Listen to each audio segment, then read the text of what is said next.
就是大飞哥，我跟你讲，我跟他住不了一个房间。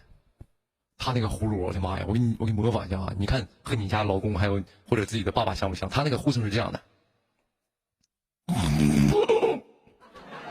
不好意思，没弄好，没弄好，不是这样的啊，这样是过去了，这是这种的。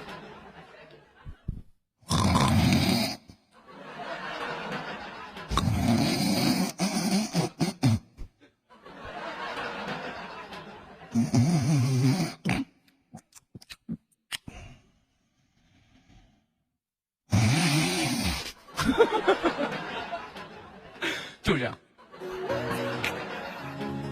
我都要崩溃了，我跟他住一个房间的，你知道吗？我跟他住一个房间，我要崩溃了。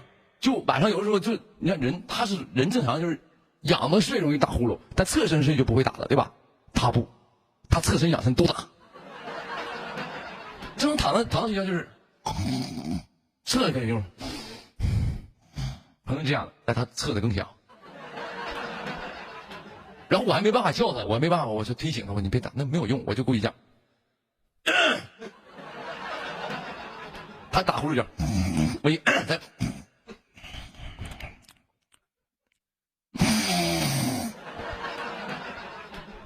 缓一下也没有用，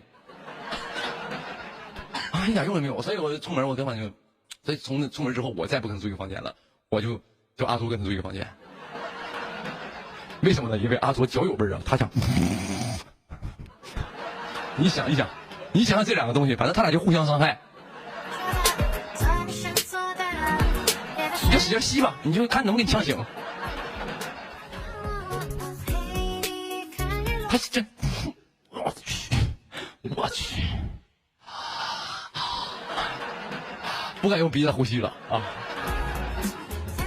我不是黑他，我反正20%-40%你自己考虑啊，反正咱们就开心就好嘛。你关注一下摩登兄弟刘宇宁这个人吧 ，cool。